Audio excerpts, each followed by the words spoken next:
တဲ့နေ့လေးကိုရောက်မယ်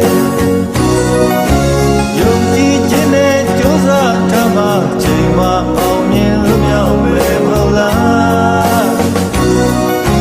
တန်ရာလမ်းချောမွေတော့တာဝန်ကိုစီအားဖြင့်စစ်စဲ